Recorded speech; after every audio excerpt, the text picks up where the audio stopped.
Hello students, good morning all of you. Today we will do continue our chapter 14 sources of energy. So students, in the previous video we have discussed about what is the sources of energy, what is the types of sources of energy also. So on what is the natural resources, what is the non naturally or renewable or non renewable resources also. So today our topic is that hydel power plant. तो आज हम पढ़ेंगे कि hydel power plant क्या होता है और कैसे ये वर्क करता है। So first of all we see that what is the definition of hydel power plant. It is the arrangement in which the kinetic energy of the moving water is transferred into the electric energy. ये एक ऐसा arrangement किया जाता है जिसमें जो kinetic energy होती है, kinetic energy flowing of water, जब वाटर बहुत अधिक हाइट से फ्लो होता है या बहुत अधिक जब वाटर की क्वांटिटी बहुत अधिक होती है तो वाटर बहुत अधिक मोर एंड मोर मूवमेंट ऐसे क्या होता है फ्लो होता है, तो तब फ्लो होता है तो वाटर की कुछ काइनेटिक एनर्जी होती है, उस काइनेटिक एनर्जी को हमें ट्रांसफॉर्म करना होता है इलेक्ट्रिक एनर्जी में। The electric energy generated is called the hydro electricity. और ये जो इलेक्ट्रिक एनर्जी होती है वो जनरेट करती है हमारी जिस इलेक्ट्रिसिटी को ये जनरेट करती है that is called the hydro electricity. तो सबसे पहले हम इस पिक्चर्स को देखते हैं। इस पिक्चर्स में क्या है, ये हमारे ये कहलाते हैं रिसीवर। रिसीवर क्या होते हैं? रिसीवर एक बहुत बड़ा मतलब डैम्स होते हैं जहां पर बहुत अधिक मोर वाटर को स्टोर किया जाता है। फॉलिंग वाटर होता है ये, इसको बहुत अधिक वाटर की क्वांटिटी होती है रिसीवर्स के अंदर, जो रिसीवर्स होते हैं इसके अंदर इसको स्टोर किया जाता है और यहाँ से ये जो वाटर होता है हमारे फ्लो होता है और नीचे की तरफ गिरना स्टार्ट हो जाता है। जैसे ये वाटर नीचे गिरता है बहुत अधिक फ्लो, इसकी फ्लूइडिटी बहुत अधिक होती है तो उसकी कुछ काइनेटिक एनर्जी होती है और इस रिसीवर में यहाँ पर लगे होते हैं गेट। तो जैसे ही इन गेट को ओपन किया जाता है तो यहाँ सर ये वाटर इस तरह से फ्लो करता है और बहुत अधिक इस वाटर की इस टाइम काइनेटिक एनर्जी होती है। यहाँ पर इस अप्रेंटिस के अंदर लगी हुई होती है टरबाइन। तो ये फ्लोइंग वाटर की जो काइनेटिक एनर्जी होती है, you know that kinetic energy किसके कारण होती है? उसकी किसी भी ऑब्जेक्ट की मूविंग के कारण। मूविंग के कारण जो उसकी काइनेटिक एनर्जी होती है वो काइनेटिक एनर्जी क्या करती है? रोटेट करती है इस टरबाइन को। ओके, तो जब टरबाइन रोटेट होती है तो टरबाइन से कनेक्ट होता है जनरेटर। ये जनरेटर यहाँ पर लगा हुआ है, तो टरबाइन से जनरेटर कनेक्ट होता है तो जनरेटर के जो आर्मेचर है वो रोटेट होना स्टार्ट हो जाती है। जैसे जनरेटर के आर्मेचर जो रोटेट होती है और उसको एक हम पावर लाइन से कनेक्ट करते हैं। इस तरह से क्या करते हैं हम, वाटर के द्वारा वाटर की काइनेटिक एनर्जी को ट्रांसफर किया जाता है इलेक्ट्रिक एनर्जी में। Got it students? एक बार फिर हम देखते हैं, ये हमारे पास यहाँ पर रिसीवर होते हैं जिसके अंदर बहुत अधिक पानी की क्वांटिटी होती है। रिसीवर के अंदर पानी को स्टोर किया जाता है जो फ्लोइंग वाटर होता है। यहाँ पर गेट लगे होते हैं, तो जैसे ही इन गेट्स को ओपन करते हैं पानी बहुत अधिक फ्लोडिटी से यहाँ पर फ्लो होता है। यहाँ पर टरबाइन लगी होती है और ये वाटर की काइनेटिक एनर्जी फ्लूइडिटी इस टरबाइन को रोटेट्स करती है। जैसे ही टरबाइन रोटेट होती है तो इससे लगा हुआ होता है जनरेटर। जनरेटर रोटेट होने लगता है जैसे ही जनरेटर के आर्मेचर रोटेट होते हैं, वो जनरेटर के ब्लेड्स को रोटेट करते हैं। इस तरह से जो हमारी मेन सप्लाई वो हमें गॉट इट हो जाती है। इस तरह से हम हाइडल पावर प्लांट में क्या करते हैं, काइनेटिक एनर्जी से इलेक्ट्रिसिटी गॉट इट करते हैं।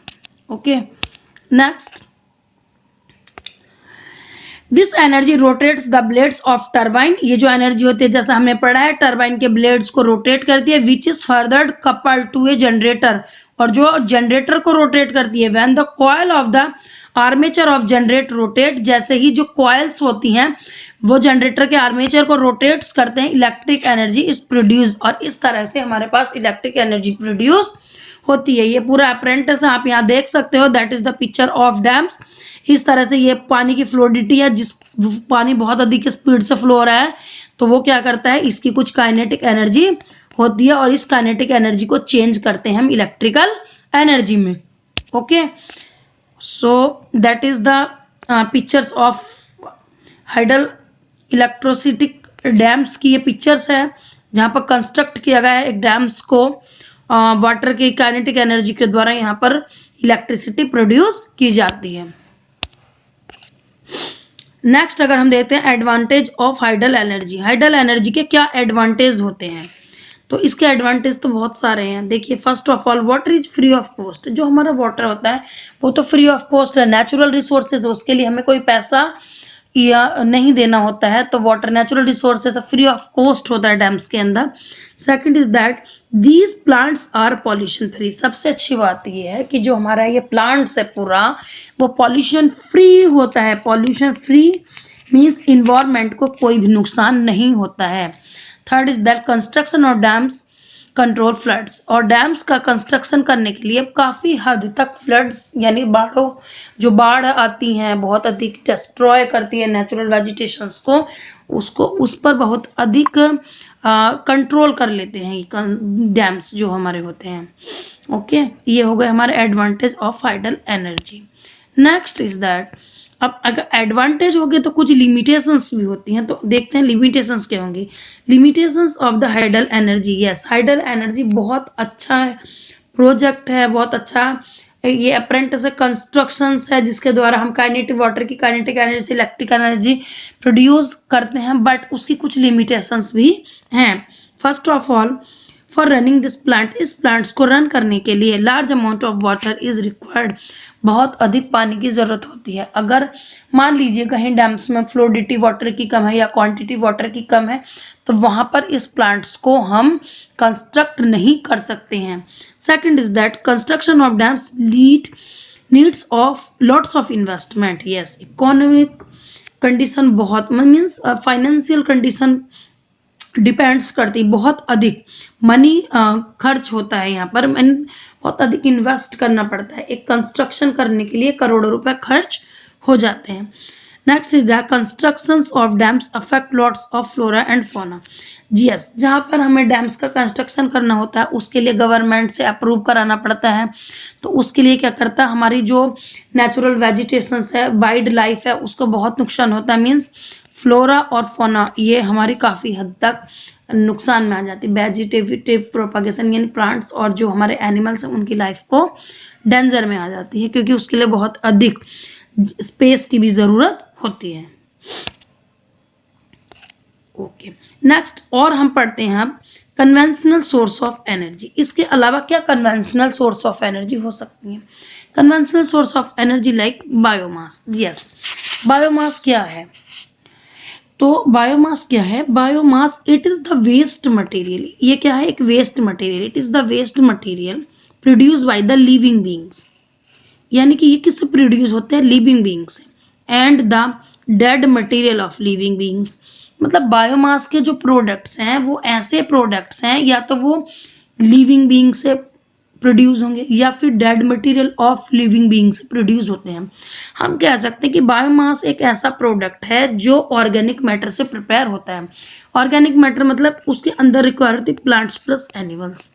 ये ऑर्गेनिक मैटर क्या होते हैं? ऑर्गेनिक मैटर होते हैं कि उनके लिए प्लांट्स और एनिमल्स की रिक्वायरमेंट होती है।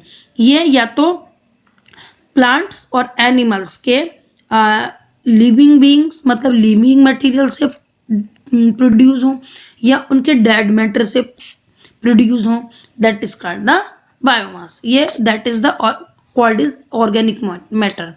तो इसके कुछ एग्जांपल हैं, जैसे हमारा गार्बेज हो गया, क्रॉप्स हो गई, अल्कोहलिक फ्यूल्स हो गए, लैंडफिल गैस हो गई और वुड, ये सब that is the example of biomass. अब next is that biogas. Yes, biogas, what is biogas?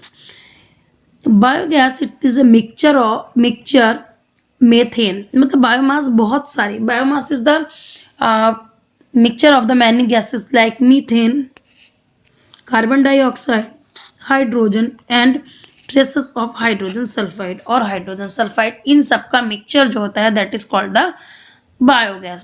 It is produced due to the anaerobic fermentation of biomass. जो हमने अभी पढ़ा था बायोमास, क्या था बायोमास? बायोमास एक ऑर्गेनिक मटेरियल था और उस ऑर्गेनिक मटेरियल्स के का एक बाई प्रोडक्ट होता है बायोगैस। मतलब बायोमास से हम प्रोड्यूस करते हैं बायोगैस। तो कैसे प्रोड्यूस करते हैं? It is due to the anaerobic fermentation. What is anaerobic? Means of anaerobic is that process. In this process absence of oxygen, किसकी absence होती है? ऑक्सीजन की।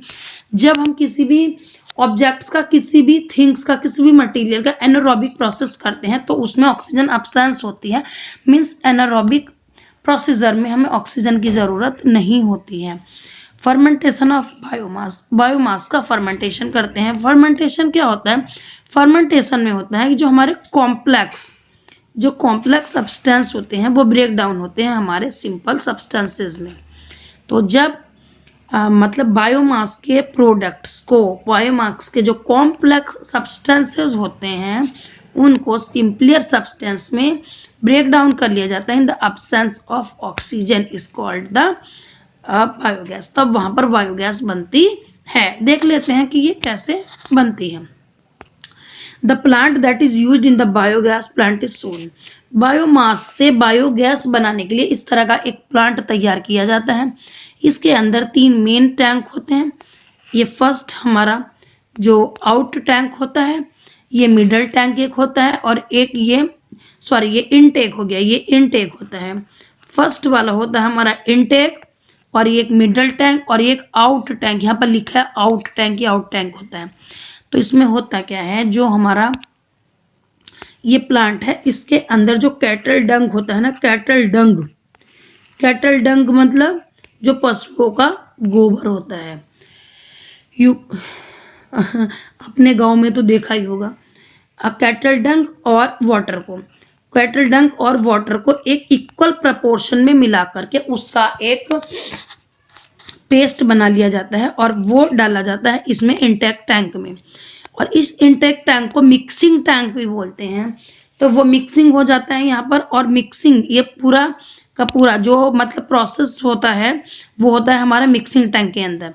मतलब कैटल डंग पशुओं का गोबर और वाटर का एक इक्वल प्रपोर्शन में लेते हैं, उसका पेस्ट बनाकर डालते हैं मिक्सिंग टैंक में।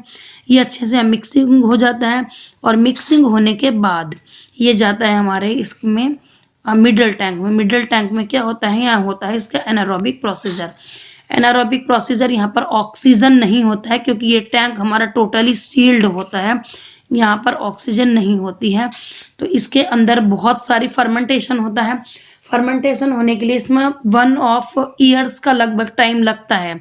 तो जब फर्मेंटेशन होता है, फर्मेंटेशन होने के बाद यहाँ पर जो गैस होती है वो प्रोड्यूस होनी स्टार्ट हो जाती है, और ये नीचे वेस्ट बच जाता है और यहाँ पर गैस प्रोड्यूस होने लगती है। You can see in the white part.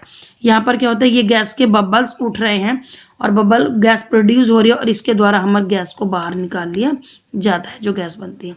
अब यहाँ पर बचता है, इसको डाइजेस्टेड टैंक भी बोलते हैं। क्या बोलते हैं? Digested tank.